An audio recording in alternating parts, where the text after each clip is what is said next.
de lo que se ha ido diciendo, pero creo que también habíamos mandado un par de comunicaciones a las que quiero hacer una alusión de pasada y centrar y proponer 3 o 4 temas en los que centrar. O sea, una de las comunicaciones que habíamos mandado y que estaba publicada hace mucho tiempo es el drama sindical. O sea, que efectivamente decimos que nos están pasando muchas cosas, pero esas cosas son conscientes de lo que nosotros las estamos tolerando. Tenemos los sindicatos que hemos dejado que existan y tenemos los partidos que son progresistas. Entonces, el drama sindical es algo que no ha surgido de la noche a la mañana. Recordemos a la señora Thatcher cuando tiene la lucha con los mineros de Escocia y el resto de los demás y tiene una lucha a muerte para erradicar completamente las organizaciones sindicales. Lo mismo hay un movimiento de party y en bastantes estados de Estados Unidos en los que se lucha contra los sindicatos. Y esto es ya por sí mismo una de las estrategias principales de lo ha planteado desde siempre y además lo hace con varios frentes.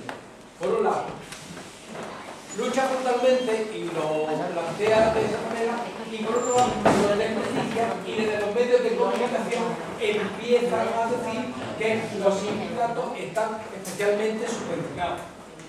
Como realmente sí están subvencionados, pero como está subvencionado un montón del tejido social de España y están todavía mucho más, por ejemplo, los empresarios cuyos jefes son delincuentes y están en la cárcel, pero no tienen esa proyección. Sin embargo, tienen razón y los propios sindicatos han dado motivo para su propio desprestigio. Las dos grandes organizaciones están funcionando como una especie de empresa para hacer el sindicalismo de hoy, y significa que se ha perdido y cada día tiene mucho menos que ver con el origen del movimiento obrero tal como surgió. Entonces era imprescindible que hubiera una realimentación del motivo que existía para tal. Al mismo tiempo, hay gente bastante honrada que llegan y que, saliéndose de esto, forman sindicatos minoritarios que no tienen capacidad de convocatoria. Luego, los propios sindicatos se centran fundamentalmente, a lo mejor, en grandes empresas o en la función pública, y muchos de ellos, algunos de esa gente, obtienen sus ciertos privilegios y la masa de trabajadores en general y quienes están en paro no se sienten realmente atendidos por el conjunto de los sindicatos. No han sido versátiles para atender a una situación que es bastante nueva en el momento en que nos toca. Entonces, claro, ahora viene, si eso se denuncia porque los medios de comunicación que están al servicio de que si un sindicalista llega y se hace un viaje, que lo hace cualquiera con menos medios que él, y te ponen en picota, empiezan a desprestigiarlo. Pero aparte de eso es que los mismos sindicatos, desgraciadamente, cada día se han desprovisto más de ideología. Incluso se sigue todavía en determinados momentos haciendo discursos de pleno empleo. Pleno empleo no se puede hoy ofrecer tal como está en las circunstancias en que estamos. Es imposible. Tendrá que introducir algo sobre el decrecimiento, la situación hacia lo que vamos. Tendrá que dar un mínimo de ideología en ese contexto.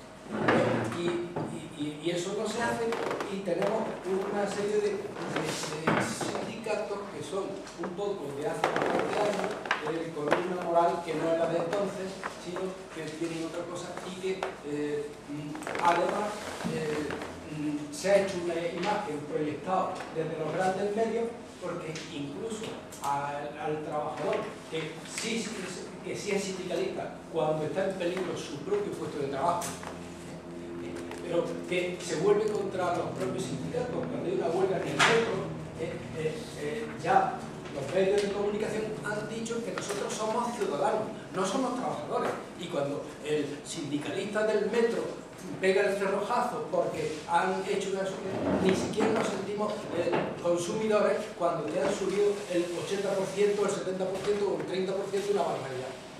No hay conexión entre la persona que es trabajadora con la persona que es consumidora, y al fin y al cabo son los mismos. Y entonces empezamos el propio sistema neoliberal nos empieza a plantear distintas sensaciones de señor ciudadano, más bien somos súbditos, y entonces ese es el tipo. Luego había otro tema en el que habíamos planteado, que es el triunfo. Es un documento más amplio, que lo tenéis por ahí, si me parece que se ha mandado. No quería yo insistir, son 11 páginas, pero sí tiene alguna serie de elementos fundamentales, que es que hemos llegado al estado en que hemos llegado, y no es porque la falta de educación, sino por la gran deseducación que han hecho. O sea, y la educación no es algo que compete hoy al sistema escolar, sino que la educación en conjunto compete al sistema ideológico en general en el que estamos envueltos. El gran sistema ideológico propende a hacer un ciudadano pasivo, acrítico, que se plantea fundamentalmente que haya un tipo de ciudadano como la Belén Esteban, que presume de siendo una ignorante, conseguir un cierto éxito en su vida. Y consigue, y la gente dice, esta señora, siendo una ignorante, sigue adelante, hace ese tipo de modelos de ciudadanos que los demás tratan de imitar. Entonces, en cuanto a la educación, yo estaría, como ha dicho bien el compañero, y ahí vamos a entrar después, como ha dicho Fermín, no podemos estar esperando por siglos y siglos, porque decir que educando llevamos mucho tiempo, pero mientras educamos nos morimos de viejos y aquí no llega nada. Efectivamente, cuando las situaciones son desesperadas, las soluciones tienen que ser imaginativas. A veces, bien está, a pesar de que se diga, muchas veces para hacer tortillas hay que romper huevos. O sea que, y entonces aquí ha surgido una cuestión. Yo sí hay otra cosita que os recomiendo para que profundicéis esto cuando queráis. Me parece que el tema es muy interesante. Quien quiera profundizar un poquito en este libro tendréis que buscarlo de viejo, porque es Ramonet. La catástrofe perfecta, apenas 100 páginas, y es el resumen, una entrada sencillísima en esto, y además tiene una cosa muy importante, ya lo han surgido, lo han dicho mucho, que el neoliberalismo tiene bastante de fe y se comporta un poco como una iglesia. Entonces, el filósofo Danny Robert Dufour lo explica y dice que tiene, con un tono de humor, dice que tiene hasta sus 10 mandamientos. Lo leo rápidamente. Dice: primer mandamiento, te dejarás conducir por el egoísmo y entrarás amablemente en el rebaño de los consumidores. Segundo mandamiento, utilizarás al otro como medio para lograr tus fines. Tercer mandamiento, podrás venerar a todos los ídolos que elijas siempre y cuando adores al Dios Supremo, el mercado. Cuarto mandamiento, no inventarás excusas para evitar entrar en el rebaño. Quinto mandamiento, combatirás todo gobierno y preconizarás la buena gobernanza. Sexto mandamiento, ofenderás a cualquier maestro que esté en condiciones de educar. Séptimo mandamiento, ignorarás la gramática y la barbarizarás el vocabulario. Octavo mandamiento, violarás las leyes sin dejarte atrapar.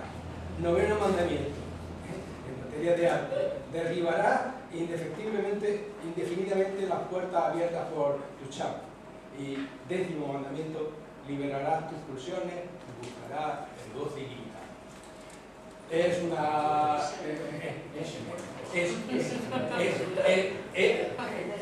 es el culto precisamente a la fe, es el culto al hedonismo, es el culto a la irresponsabilidad, es la lucha contra el concepto ciudadano, que es al que venía que es un retroceso completo en todo eso, y eso es lo que nos viene ofreciendo. Y luego ya hemos hablado un poco de lo que es el drama sindical. Tendríamos que hablar también un poco de lo que es el drama político en el sentido en que estamos, porque aquí se han sugerido medidas como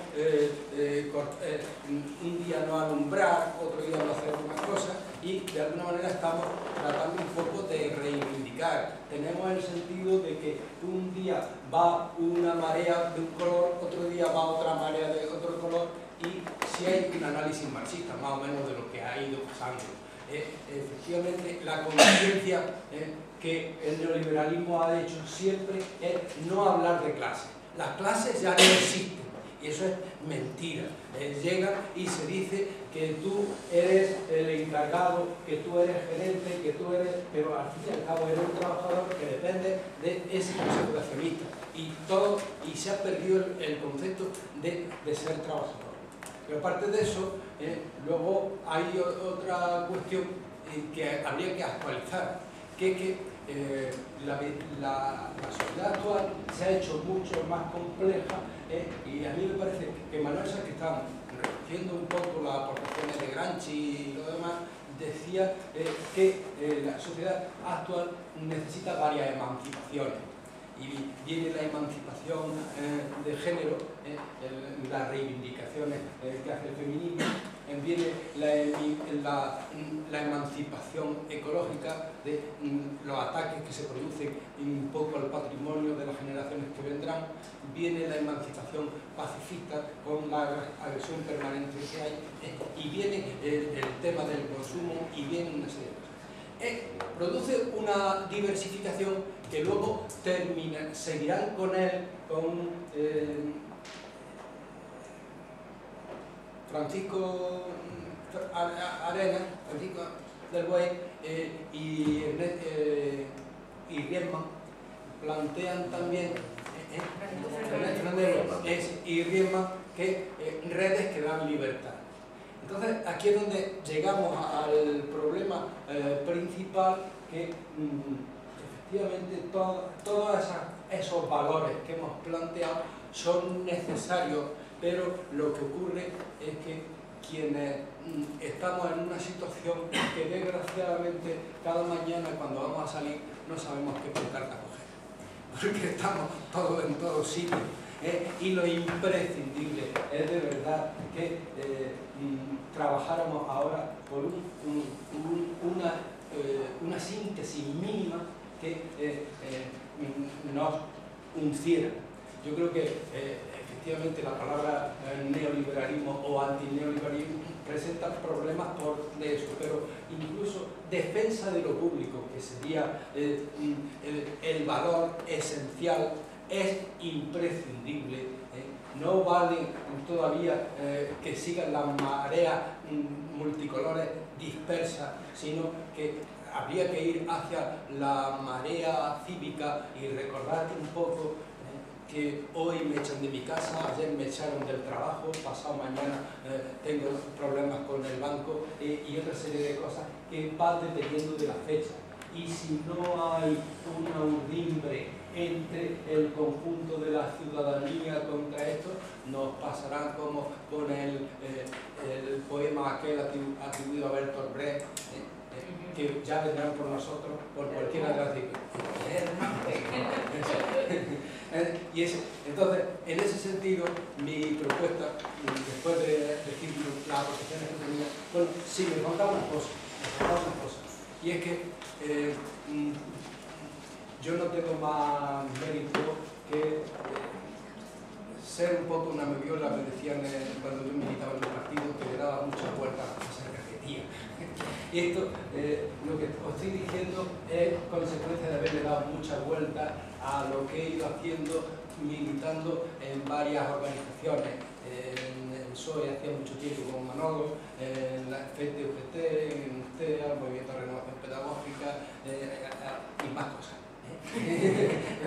Y entonces nos planteamos siempre que el problema de que hacemos plataformas y a veces no nos las creemos, y llegamos a eso. Y entonces es imprescindible que reflexionemos reflexionáramos, y la idea sería un poco cuál es la estrategia que tenemos desde el laicismo, porque nos lo creemos que es imprescindible y estamos llegando, y que juntáramos las estrategias que hemos hecho en cada uno de los colectivos en los que estamos, cada parte territorio de Europa laica, de experiencias que hemos tenido en determinados sitios, para alumbrar si hemos tenido éxito o no, y dándonos, yo creo, en fin, que un punto sería educar y la revolución, qué hacer de inmediato,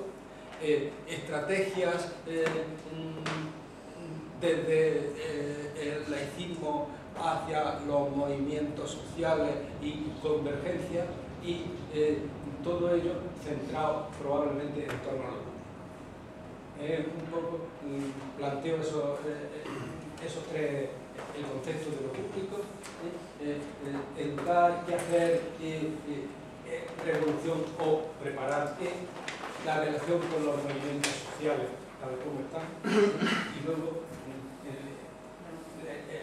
la cumbre en lo público, defensa de lo público.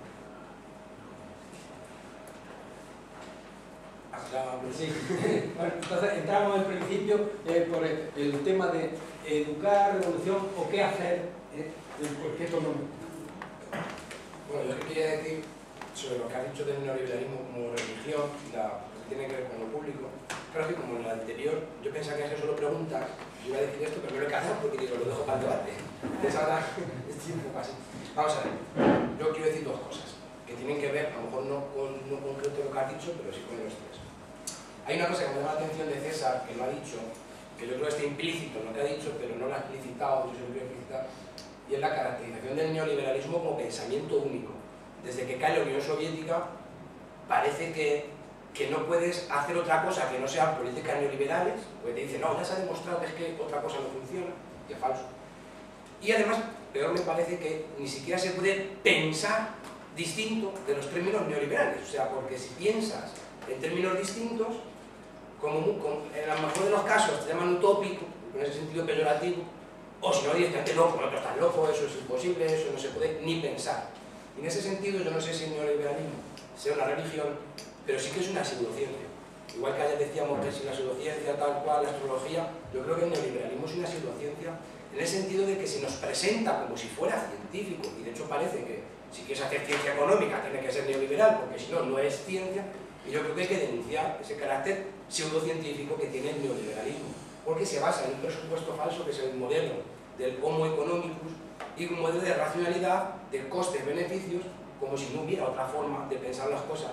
Y antropológicamente está falsado. Hay instituciones como el Polach que no se pueden explicar si utiliza solo el modelo del Homo económicus. Entonces, en ese sentido, pensar que la gente solo se mueve universalmente en costes y beneficios. Pensar que incluso los primitivos... No, yo vi una institución que es el Polach, que tenían en el Pacífico y tal, y que si tú quieres analizarlo no responde a ese modelo, no cuadra, ¿no? Bueno, es un ejemplo de cómo se puede falsar. A lo que voy, ya quisiera el neoliberalismo ser una ciencia, entonces no, que denunciar también eso. El problema que yo creo es que no hay ninguna alternativa a la vez científica más poderosa que el neoliberalismo. Es decir, a lo mejor hemos filosofado mucho en contra del neoliberalismo, pero económicamente hablando, en el sentido de estudios empíricos, de datos, creo que todavía no se ha hecho. El decrecionismo va en esa línea, aunque yo particularmente no confío mucho en él, pero bueno, sí es un ejemplo de que hay otras formas de pensar, no necesariamente extrañas, sino con cierta base, que el neoliberalismo no es la única forma de pensar, ni mucho menos una ciencia, ¿no? Eso es importante. Y conforme estaba escuchando otras intervenciones me planteaba, yo imagino que Sarkozy él mismo se considera a sí mismo laicista, él pensará que él es laicista. Y si hoy estuviera aquí, yo creo que se extrañaría y diría, ¿qué hace esta gente laicista como yo hablando de neoliberalismo? Claro, yo creo que si entendemos, la pregunta es, ¿qué tiene que ver el laicismo con el neoliberalismo o el antineoliberalismo? Si entendemos laicismo solo como separación iglesia-estado, no tiene nada que ver. Ahora bien, yo creo que el laicismo, por lo menos el que defendemos nosotros, va más allá, no es solo iglesia-estado, sino público y privado. Si ampliamos a público y privado, claro que tiene que ver, para que haya una distinción público y privado tendrá que haber algo público, y el neoliberalismo precisamente a lo que ataca es al concepto de lo público, y ahí sí que voy a decir, como laicistas tenemos que defender lo público, y en ese sentido no podemos permitir que se privatice lo público tampoco desde el neoliberalismo, ¿no? Y en ese sentido yo sí que me gustaría que hiciéramos un laicismo en Europa laica donde Sarkozy estuviera incómodo, o sea, que Sarkozy no pudiera identificarse con nosotros, que dijera esto es así, y para eso creo que hay que incorporar el antineoliberalismo en la propia definición de Europa laica. Tiene que estar claro que en Europa laica estamos en contra del neoliberalismo, que hay que tomar partido y que debemos posicionarnos claramente en contra del neoliberalismo. Lo que no me parece es que tengamos que ofrecer la alternativa político-económica. Creo que eso le corresponde a los partidos, a los sindicatos, a los movimientos sociales, pero igual que nosotros no tenemos que hacer definiciones de lo que eso no es científico, pero sí posicionarnos o promover, como decíamos ayer, el ámbito de la racionalidad y de la ciencia. Nosotros no tenemos que proponer si la alternativa es el socialismo, el anarquismo, no sé qué, pero sí decir que el neoliberalismo no, que ya veremos cuál es la alternativa, que porque por lo menos esto no es, porque esto es en contra de la idea de lo público que defendemos nosotros, ¿no? Y ya está, pues era lo que más o menos quería que... Tenemos 3 palabras por día, Manolo, María, yo.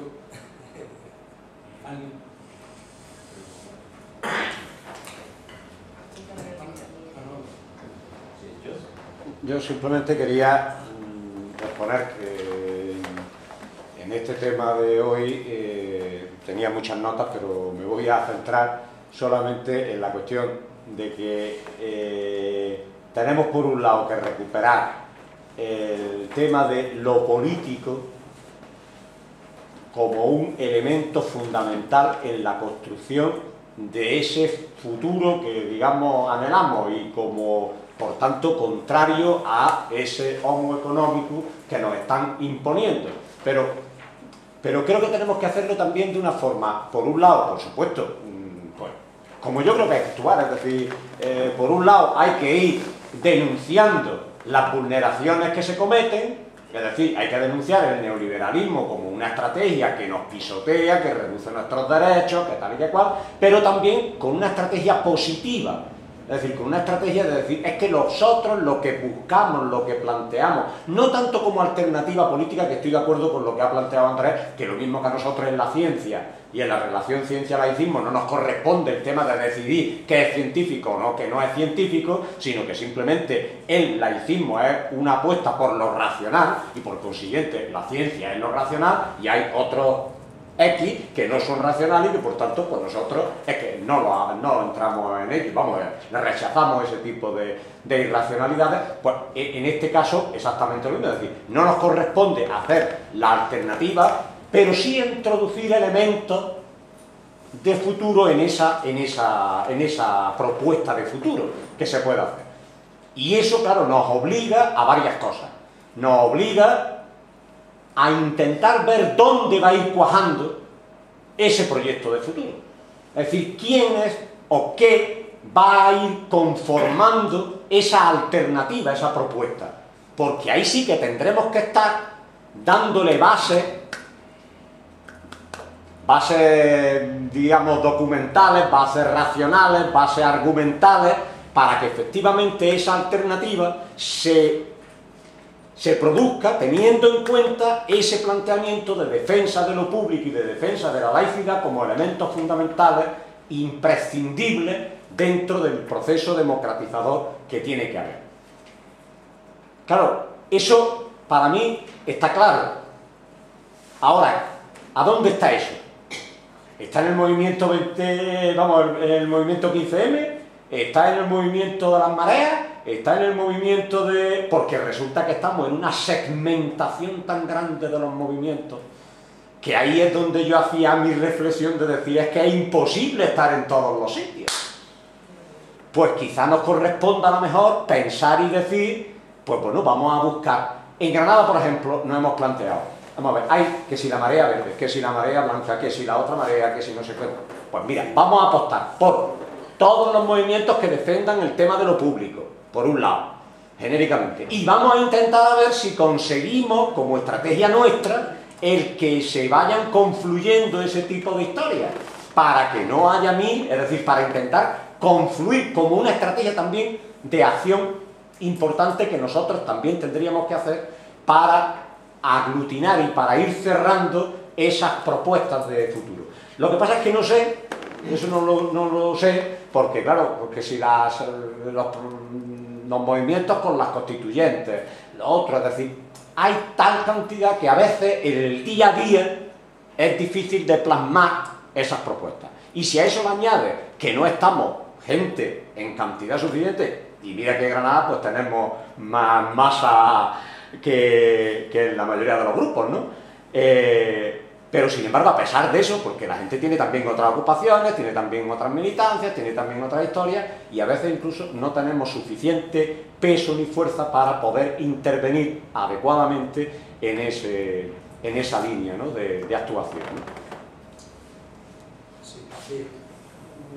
Yo, al hilo de cuando te has preguntado qué hacer, se me ha venido a la cabeza que esa pregunta ya se la hacía Lenin hace siglos, ¿no? Y me gustaría saber si pensáis que su principio de a cada uno según sus necesidades y a cada cual según sus posibilidades, lo podríamos seguir tomando como principio nuestro, o queda ya desfasado. Me gustaría saber vuestra opinión.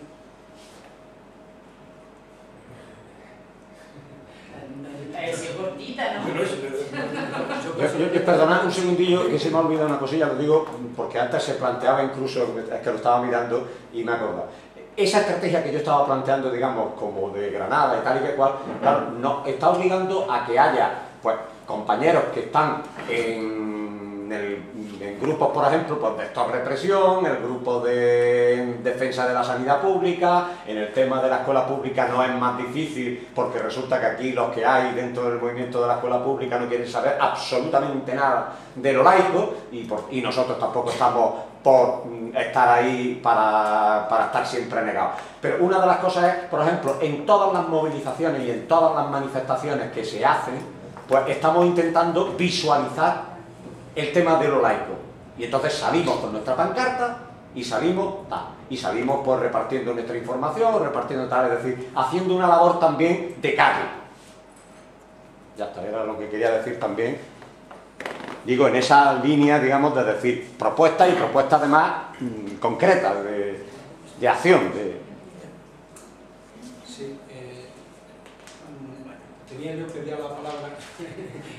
Efectivamente, te respondo, para mí sigue, en algún texto de esto sí lo tenía puesto. Que Pero sí. no lo mientas, Sí. no mientas a Lenin, ¿eh? Sí que me lo No, leí yo no, antes, ¿eh? no, Lo leía no, antes de venir. No miento a Lenin, pero la palabra... Sí, además, sí, su más. Eso.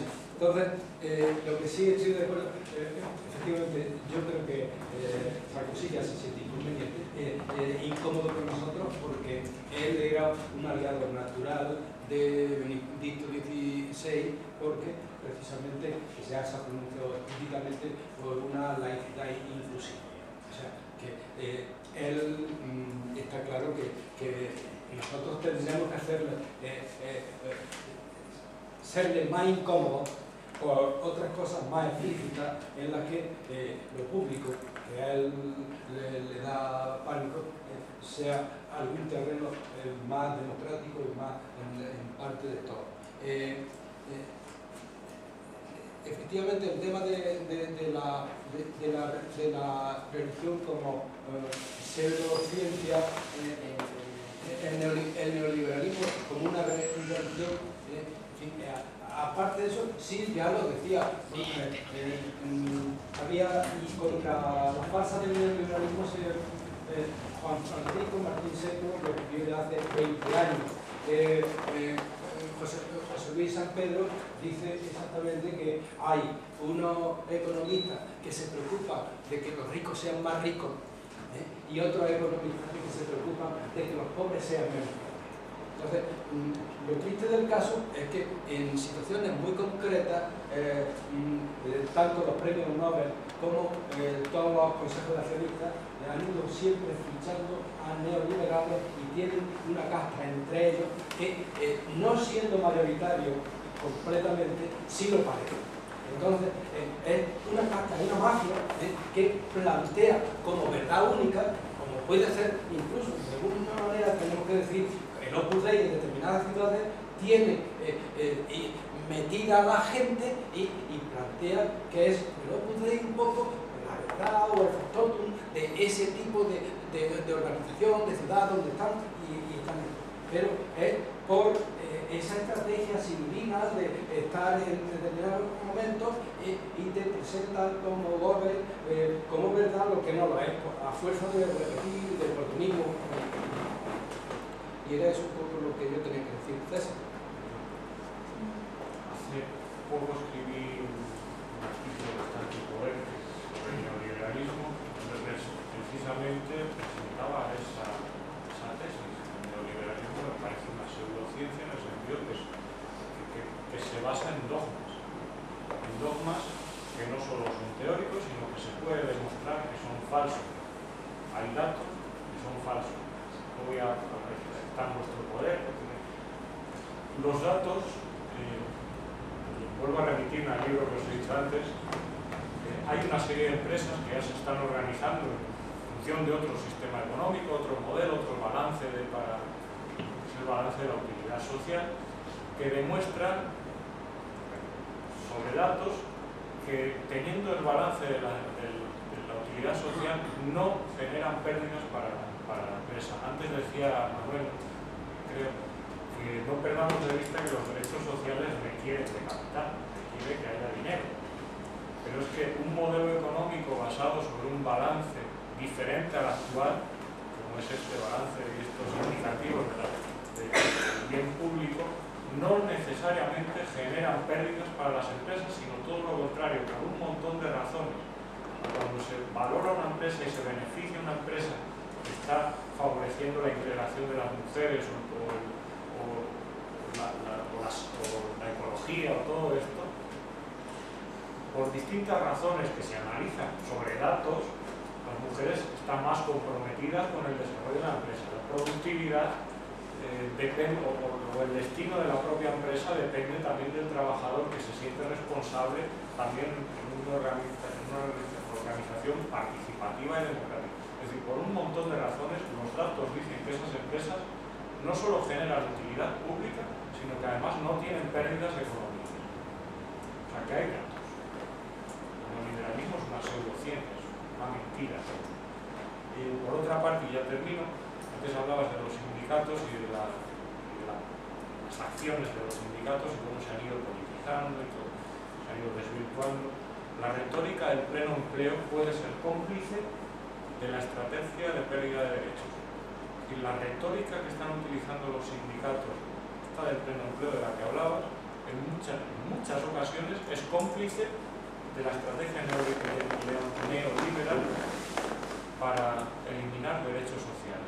Y tengo ejemplos que podría explicar aquí, podría contar actuales empresas, de sitios donde los sindicatos están negociando con la retórica del pleno empleo y cada vez están favoreciendo que los trabajadores están perdiendo todos los derechos, aparte del salario y todo eso.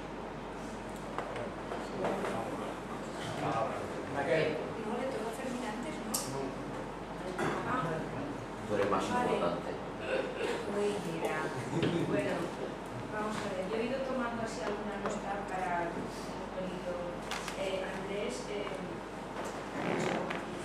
teníamos que posicionarnos contra el neoliberalismo por parte de Upalaika, que no teníamos que dar propuestas o alternativas políticas, porque para eso están los partidos, comparto su opinión, pero yo sí que, desde que estoy en Upalaika, que no hace tanto tiempo a lo mejor como otros, sí que he visto que Upalaika critica al neoliberalismo precisamente porque conculca derechos humanos para la ciudadanía. Por eso me gusta estar en Europa Laica y no a lo mejor en otro grupo que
cosa, vamos a ver, lo que tú has dicho de Lenin, yo recuerdo en su momento, hace muchos años, cuando leí algunas obras de Lenin, aquí creo que no toca eso, vamos a ver, él cuando habla de a cada uno según sus necesidades se refería a ese estadio último de la sociedad comunista, una gran utopía, pero aquí creo que en nuestro debate eso no tiene nada que ver, porque el laicismo tiene un terreno, nosotros somos esa antorcha que estamos en los movimientos sociales y les recordamos y estamos incidiendo para que los partidos políticos, por ejemplo, y toda la gente que está luchando, no se olvide de que la laicidad es algo, pero lo de Lenin a la universidad es otro asunto. Él hablaba en otro terreno, ¿sabes? Lo digo porque el quehacer es una obra que él plantea para que se va a hacer en aquellos momentos de transición de 1905 a 1917 y lo de las necesidades también es otra historia, es decir, no veo yo aquí esto. Entonces, yo vuelvo a insistir en que hemos de, en cuanto a las preguntas que tú has hecho, hemos de aportar lo que sí que es específico nuestro de la laicidad y compartirlo con el máximo de organizaciones para avanzar.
Tanto el PSOE como la UGT y no sé si algunos han presentado sus recibos de que pagan el IBI. No, si yo me refiero a nuestra campaña. A nuestra campaña para que la gente lo que sepa lo que queremos.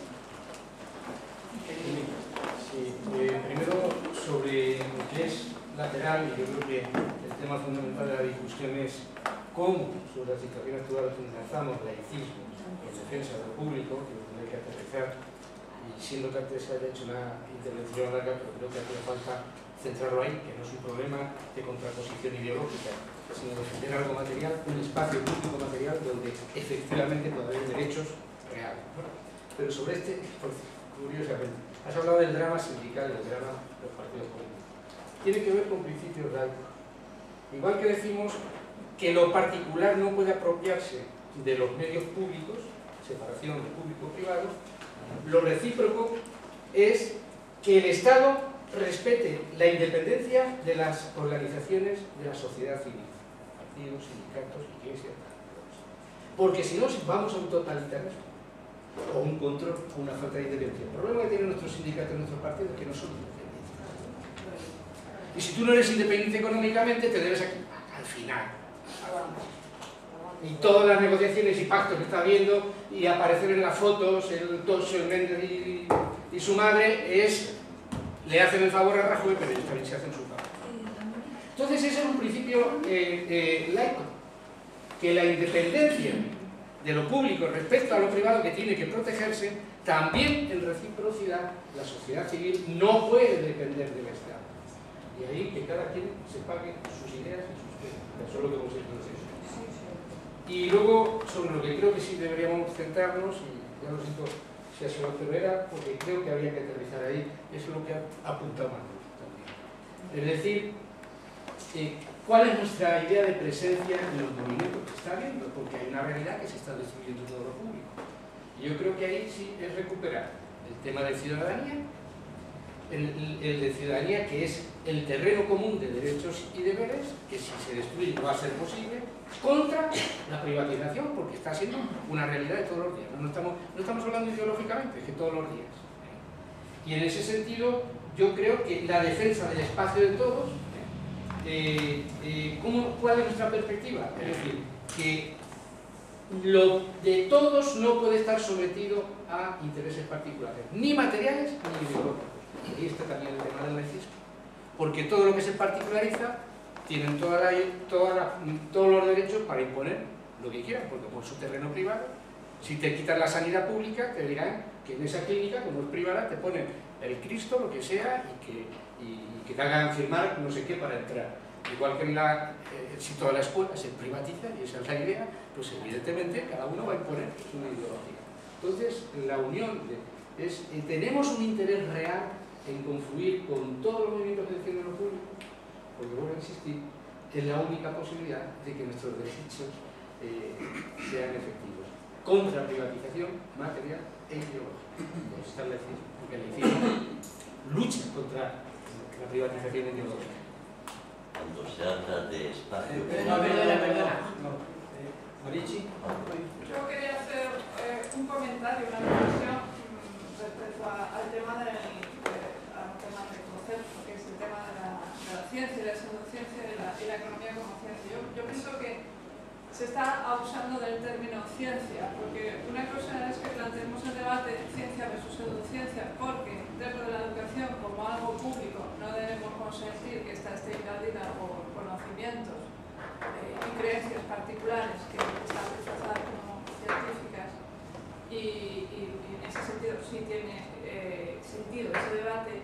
Pero otra cosa es aquellos que califican la economía como ciencia, que muchas veces es un intento, incluso dentro de las propias universidades, de revestirlo con una especie de estatus y de prestigio para decir a la gente, esto es científico, entonces esto vale más que nada. Entonces, yo entiendo que hay conocimientos o disciplinas que son más o menos racionales, y como racionales tienen su cabida dentro de lo público.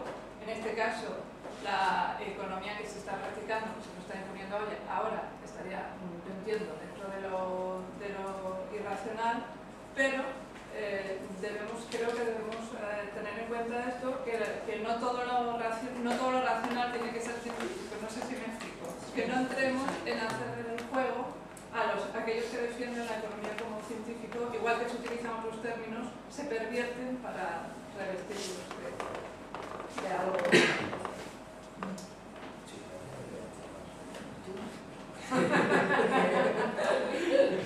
Sí, ha surgido un tema cuando estaba hablando Fermín, que hay una dialéctica fundamental en la definición de lo público. O sea, en las plataformas en las que venimos formando parte, resulta que hay una cuestión sobre la escuela, la educación, la escuela pública y laica. Esto lo trabajará esta tarde también, pero es imprescindible cuando acudimos a plataformas.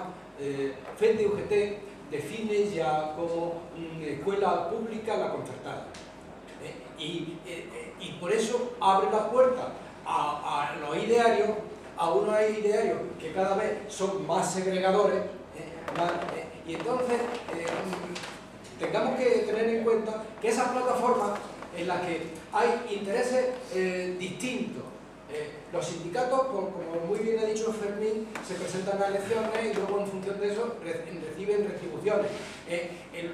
Además están las asociaciones de padres, que también a veces reciben su dinero.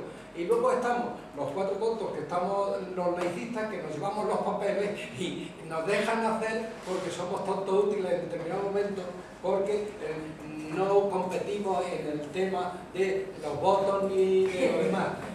Entonces, ahí sí, pero que conviene mucho en que esas plataformas que a veces se hacen se vayan depurando y que el contexto de lo público, si se tienen que romper, que se rompan, porque no se puede servir a dos señores al mismo tiempo. Y hay gente que están haciéndolo vergonzosamente.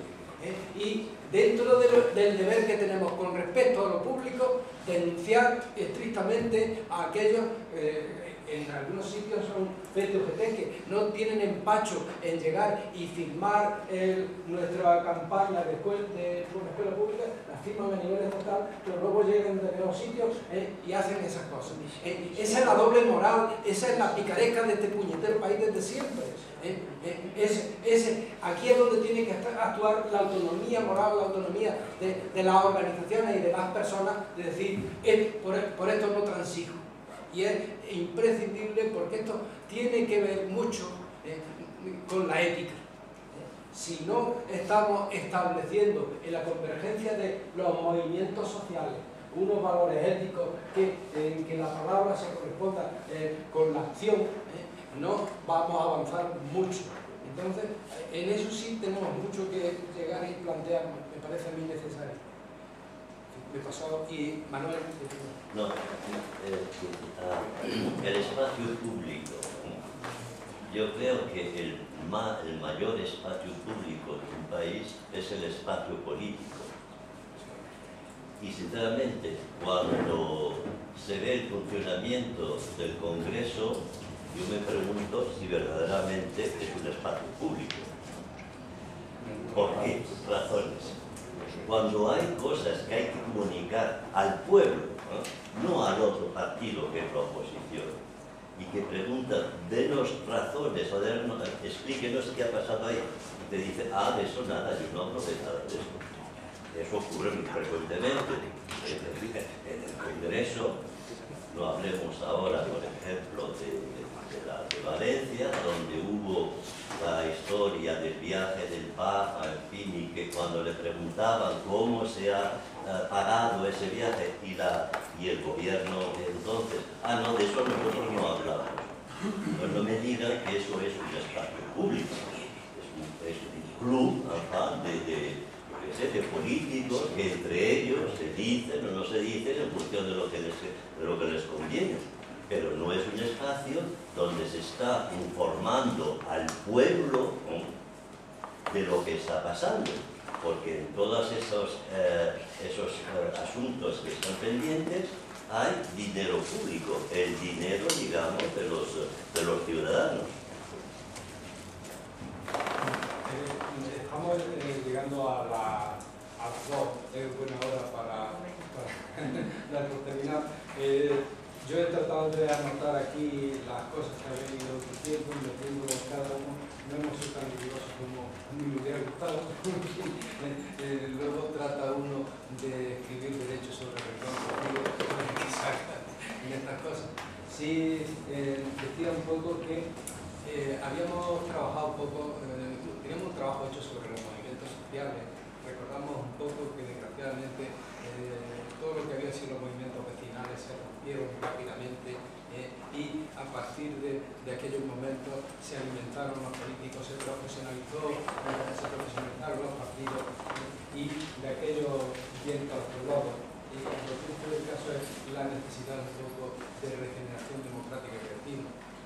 A veces tenemos movimientos sociales que son relativamente inestables y que no se continúan, pero aquí tenemos experiencia y valor que sí podíamos dar. Y luego ver hasta qué punto se van consolidando encuentros hacia el tema de los públicos.